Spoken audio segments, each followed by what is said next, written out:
Salut, c'est Greg. Aujourd'hui, on va parler de machine learning et d'automatisation des tâches. Alors, deux sujets finalement que je vais traiter de façon très séparée. Alors, il y a quelques jours, je vous ai parlé de ce magazine et donc j'ai continué un petit peu la lecture et j'avais envie de vous parler des régressions linéaires et des régressions non linéaires.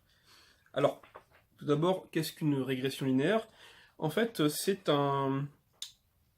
peut dire c'est un outil mathématique qui permet de définir une tendance sous la forme d'une droite à partir d'un ensemble d'échantillons de données.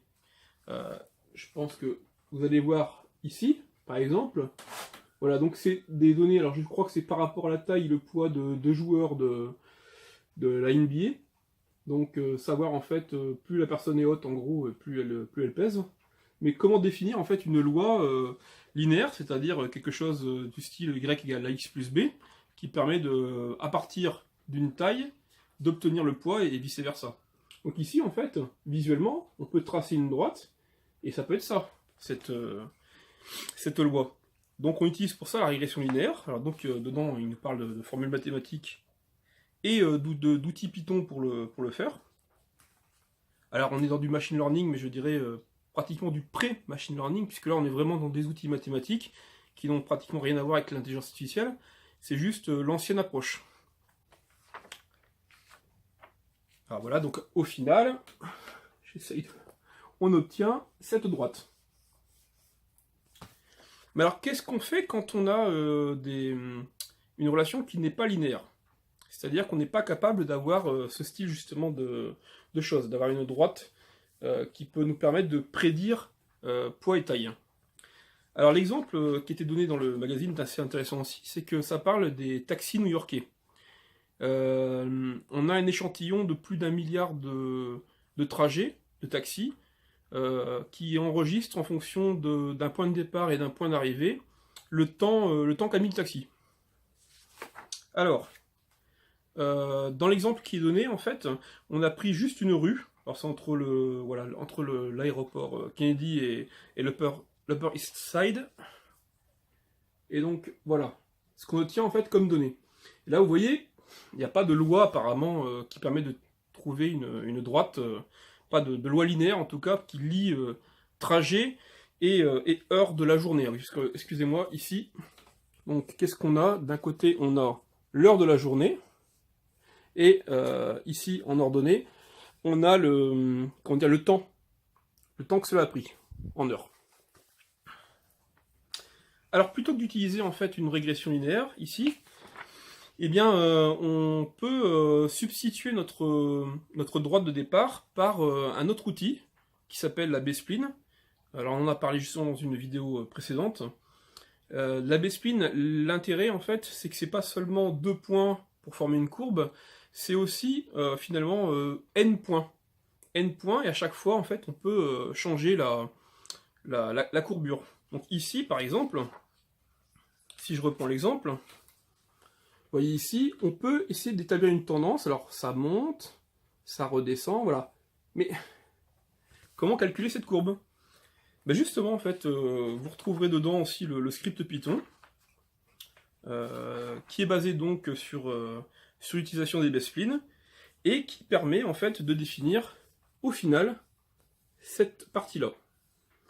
Alors justement, il montre comment enlever les points aberrants, comment on réfléchit aussi au départ, c'est-à-dire quand on voit des données qui semblent totalement, je dirais, en dehors des clous, hein, comme celle-ci par exemple, comment ça se fait que à telle heure, de temps en temps, ça a pris très peu de temps, ou beaucoup plus de temps. Bon, c'est peut-être une panne du taxi, ça peut être les jours de week-end, ou les jours de vacances qui sont inclus dedans. Donc voilà, il y a toute une passe, je dirais, de filtres, où en général le data scientist doit réfléchir et filtrer les données. Après, en fait, il peut utiliser aussi des algorithmes pour filtrer les points aberrants. Donc voilà, tout est montré en fait dans cet exemple-là. Donc là, au final, c'est assez intéressant. Alors, vous butez pas quand même aux mathématiques, parce que c'est vrai que c'est pas forcément évident. Il faut comprendre juste le principe, et aller après de l'avant, parce que les autres sujets vont être un peu plus, peut-être pas plus intéressants, mais tout du moins, il y aura moins de mathématiques, et vous découvrirez les frameworks de machine learning. Voilà. Voilà. Alors, autre point que je voulais voir avec vous, c'est justement au niveau de l'automatisation. Alors un cas, moi le cas qui me qui m'intéresse là précisément, c'est de pouvoir produire, je dirais, ces vidéos de pause café le plus vite possible. Alors ça veut pas dire justement sans sacrifier le contenu. L'idée c'est que toutes les petites manipulations, transfert des fichiers de, alors ma caméra c'est un téléphone portable, donc le transfert du fichier dans le bon répertoire, le fait de calculer, tout le cycle avec le montage, toute la partie où on crée une miniature, on rajoute un texte, et jusqu'à l'upload sous YouTube, eh bien tout ça peut être quasiment automatisé. Donc j'en ai profité pour faire un petit logiciel. Alors ça m'a pris quelques heures, mais au moins je dirais maintenant je vais gagner énormément de temps. Alors je vais vous le présenter à l'écran, je crois que ce sera le plus simple. On y va ? Alors j'ai créé un petit logiciel que j'ai appelé Autopodcast. Alors le voici. Alors ici en fait je mets le titre de la vidéo, le sous-titre ici qui apparaîtra à côté de la vidéo. Alors ça dépend, à plusieurs endroits, je vous montrerai dans l'aperçu du thumbnail. Ça apparaît dans la ligne du bas et puis sous YouTube ça apparaît dans le titre. Alors ici j'ai le choix de la destination. Donc ça c'est mémorisé, après je peux le changer. Et donc je vais choisir ma vidéo. Alors habituellement ça ouvre directement l'appareil photo. Là comme il n'a pas détecté, je vais prendre cette vidéo là pour faire le test. Voilà, et là j'ai plus qu'à cliquer sur montage.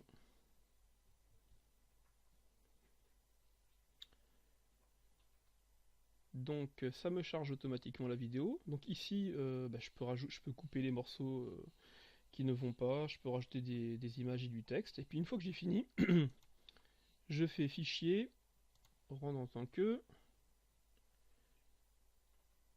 Parce que tout ça j'ai pas pu, la partie on va dire montage, je peux pas l'automatiser plus. J'ai juste ici à mettre vidéo MNT.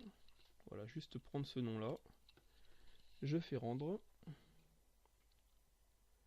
Donc là il me retravaille la vidéo. Alors ce qui fait qu'ici ça sert un peu à rien puisque j'ai pas fait de découpage, j'ai pas fait de choses particulières. Mais bon, j'en ai toujours habituellement.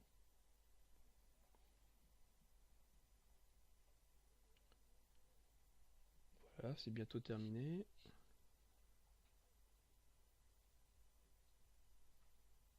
J'aurais pu utiliser d'autres logiciels. Mais bon, celui-ci me convient bien. Donc je n'enregistre pas, je garde comme ça, et là j'attends. Automatiquement, voilà, il a détecté que j'avais changé que j'avais fermé le logiciel de montage. Et il me propose automatiquement, alors voilà, c'est le titre qu'on indiquait ici. Donc par exemple, si je rajoute ici deux points d'interrogation et que je refais prendre l'instantané, voilà, ah oui on le voit pas parce que c'est déjà de la bonne taille. Alors on fait quoi? Je vais enlever aujourd'hui. Voilà, je reprends l'instantané. Voilà.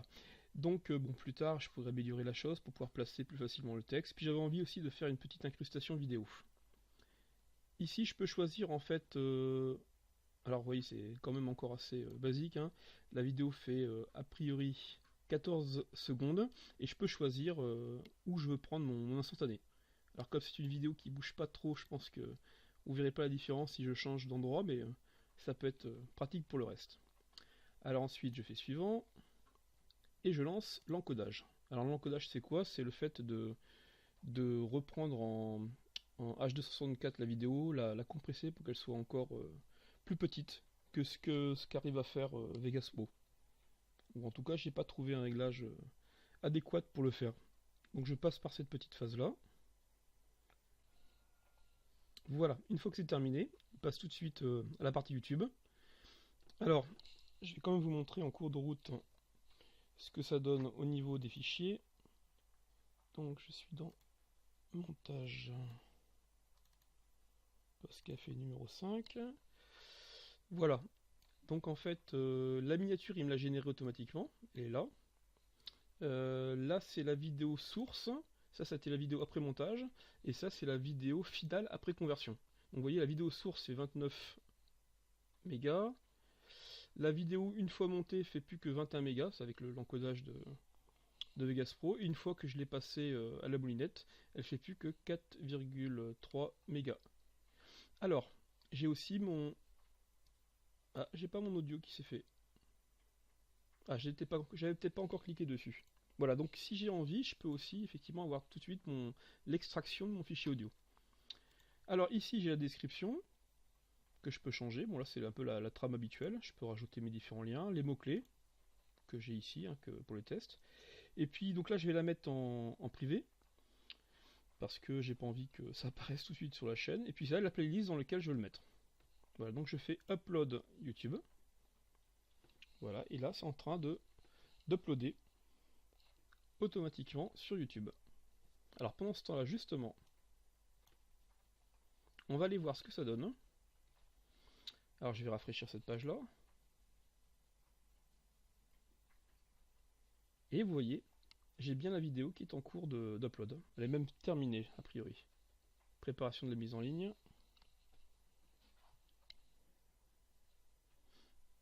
Alors on va attendre que ce soit terminé.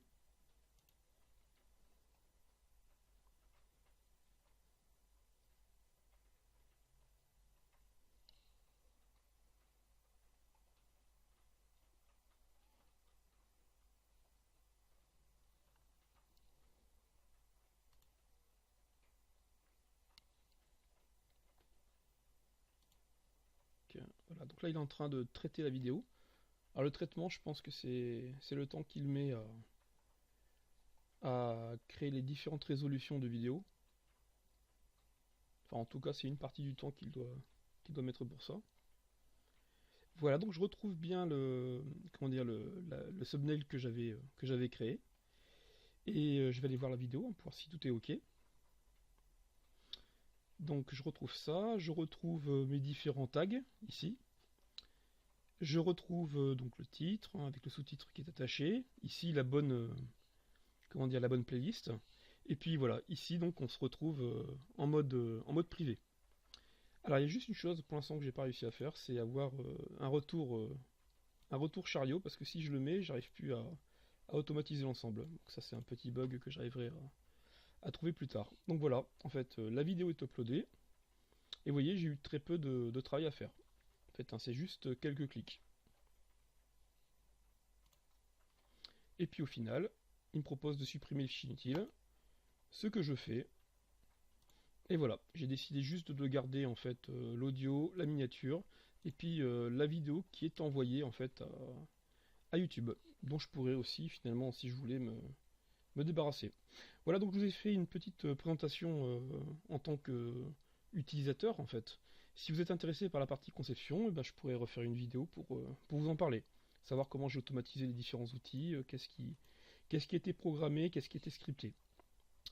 Voilà, et bien je vous dis à demain pour une prochaine vidéo, et puis bonne fin de week-end. Bye bye.